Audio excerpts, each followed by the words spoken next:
From executive producer Hannah Lee DeFrates, this is Empowered Minds with Susan Wellingham, a fictional podcast spin-off from A Fragile Mind. The year is 2031, and in this episode, we have a load of Easter eggs for all of you Fragile Mind fans. The guest star is Claire Shadrawy as astrophysicist Isabella Cote.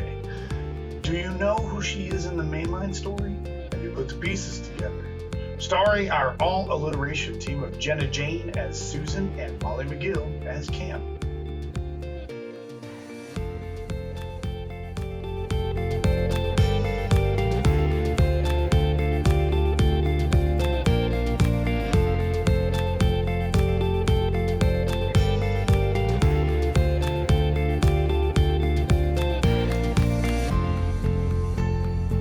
Welcome back to Empowered Minds with Susan Wellingham. We are keeping the mind fed through compelling, non-mainstream wisdom.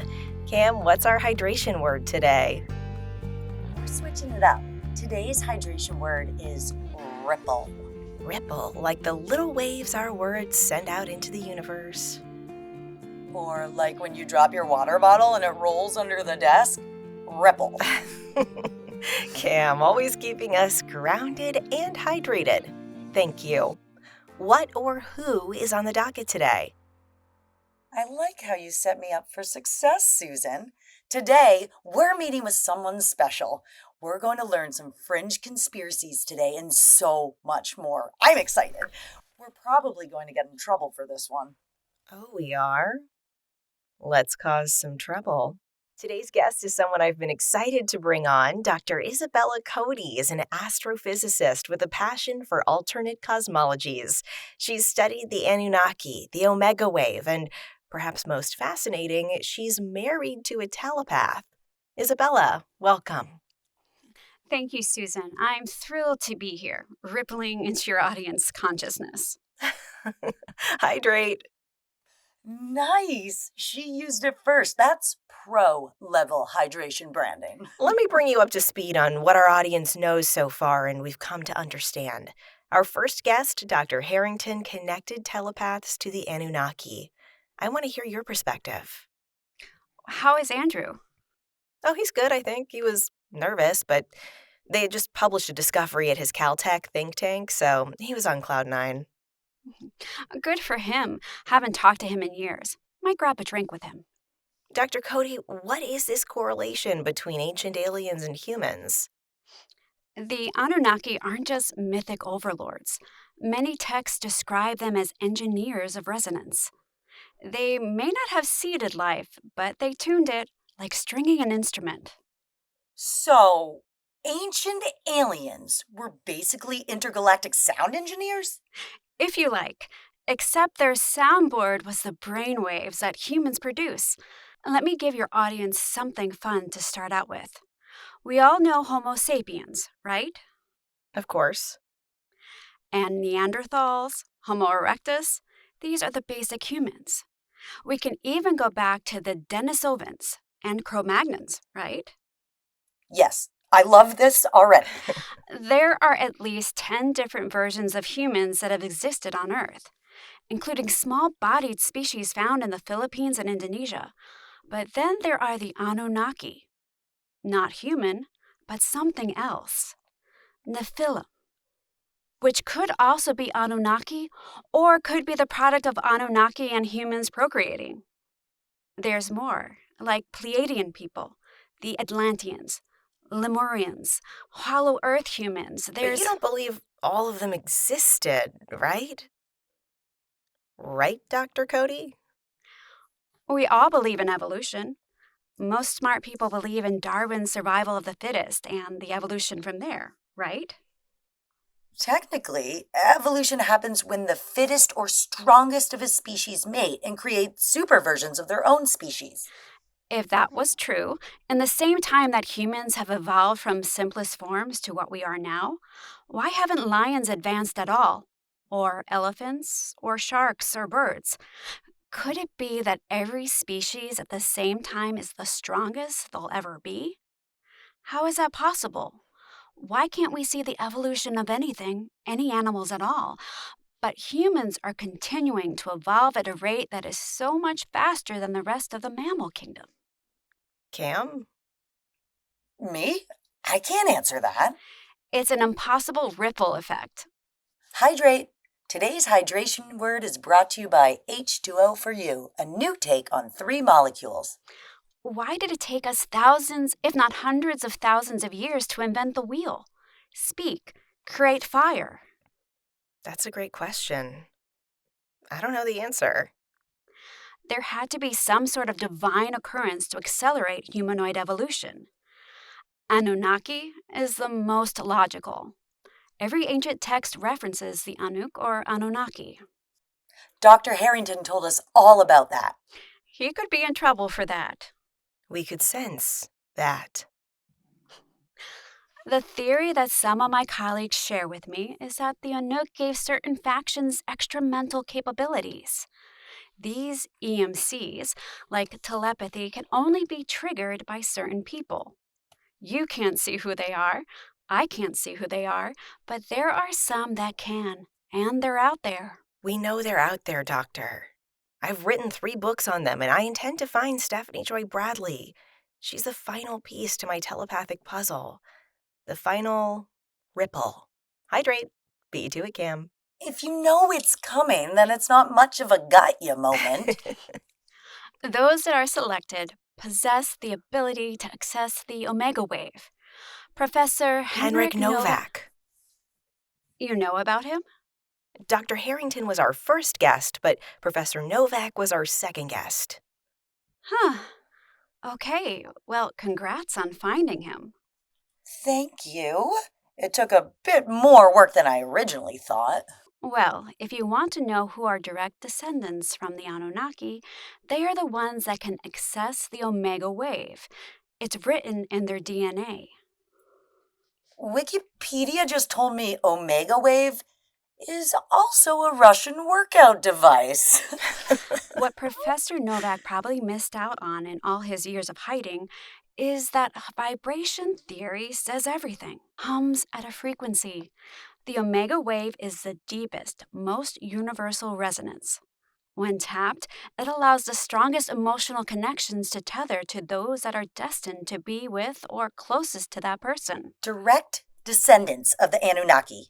Accessing the omega wave. This is amazing. The next thing you're going to tell us is that we have soulmates and maybe Sometimes pseudoscience and real science overlap more than you think. Even mistakes ripple towards truth. Yeah, that. Hydrate. Let's dig in a little more because you have different insight than most on telepathy. You're married to one. What's that like? For me, Leon is like any other human. I have no idea what he's thinking, and he has no idea what I'm thinking. So it's no different. Okay, so it's true. Telepaths can only speak to other telepaths, and they can't communicate or hear the thoughts of those without telepathy. Allegedly. Leon has no reason to lie to me, so I believe that he can't hear what I'm thinking, and he's never tried to project a thought to me. Fascinating. What, Cam? The whole thing is fascinating. So we've had it all wrong. By we, I mean popular culture, mind reading, fortune telling, the third eye, so to speak. All wrong? Hard to tell what is wrong and not. There are those that can see the future. Wait, what? Clairvoyance is real. How? This one is a stretch because it involves energy direction. But if we believe that every choice we make leads to another choice and another choice, then clairvoyance is the ability to piece those choices together into a future that makes logical sense. Creating a ripple. Hydrate. That's fun. Okay, so clairvoyance is real. Telepathy is real. Anything else? There's a lot more, but I'm not sure you're ready for it. What do we need to do to be ready for it? It's all genetic. All? For the most part, it's genetic. The purest, or the closest to becoming like the Anunnaki, would be someone who is brought into the world by 2 telepaths. In the telepathic world, they are known as pures. Oh, wow. Oh, don't mind me. I'm just geeking out over here. Pures? Not many of those out there, and they are the most powerful descendants of the Anunnaki! Exactly. Look, there's a whole history of telepathy that is kept by the Keeper of Knowledge. Who's the Keeper of Knowledge? The what? I sometimes forget that I'm not talking to actual telepaths. I probably shouldn't say anything. But hell, here we go. It was Christopher Gustafson, who everyone called Gus. No one knows who it is now. Someone must know. Perhaps you're not at liberty to discuss. Perhaps. The internet is great and not great, you know? Keeper of the Knowledge of Telepaths, one Reddit user, Simple Donkey, claims that the Keeper of Knowledge of Telepaths reports to or protects or supports the most powerful telepath. Huh, that's interesting. Do you think one of the four is the Keeper and Stephanie is the most powerful? I met Stephanie when she was younger, like 14 years old. You did? According to Leon, she is very powerful. So powerful that perhaps telepathy isn't her only power. What does that even mean? I'm gonna say ripple to hydrate because when I geek out, I get very thirsty. Anyone else feel the same? Just me, okay. Her friend Sam came to the rescue of my boy Josiah. Stephanie helped talk me down from making a mistake. We were being separated at the time. Leon, who everyone, including himself, called Lettuce, had EMCs, and I didn't. All of us non-telepaths were being asked to leave the compound, but Stephanie stopped it all. I did know a little bit about the rules. I'm nosy. One of the rules is that telepaths can't tell non-telepaths that they are telepaths. I wrote it in the book Telepathy. We've read all your books, and you're mostly right. All of them? We have suspicions about you. Do you have EMCs?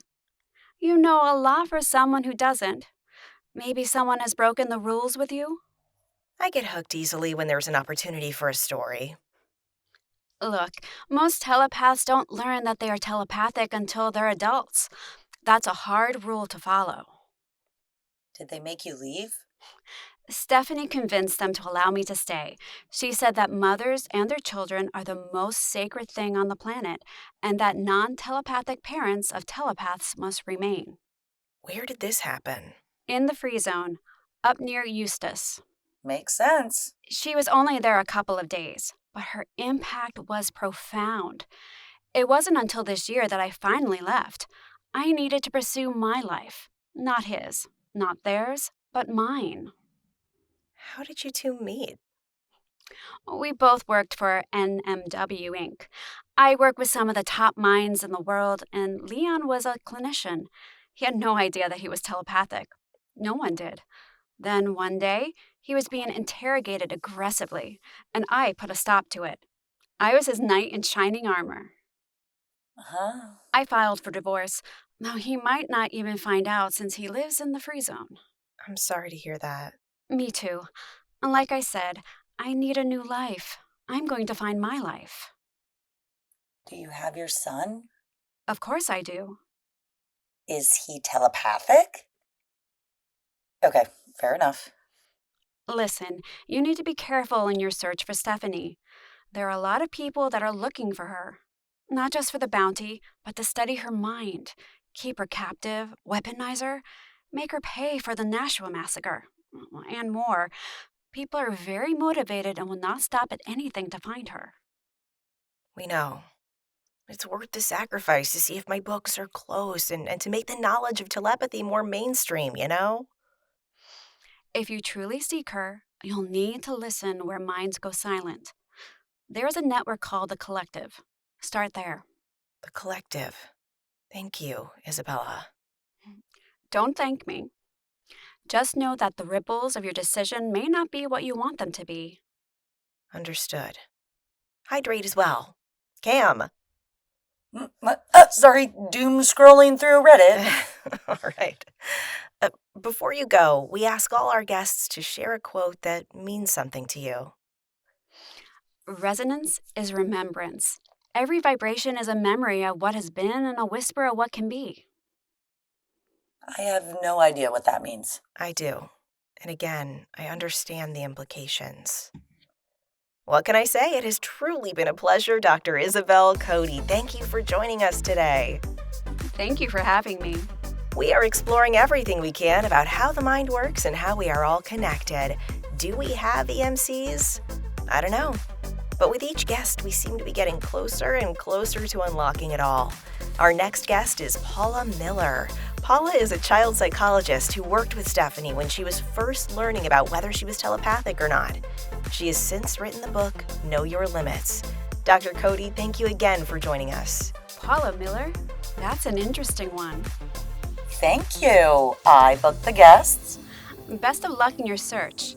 The collective is on a mission, which is why if you can get to them first, then you might find Stephanie before someone else does. Cam. Oh, on it. Empowered Minds with Susan Wellingham is brought to you by H2O for You. With the right molecules, you too can become hydrated. Free zone consultation, learning a new way to exist in a post-Civil War society. We'll see you next time on Empowered Minds.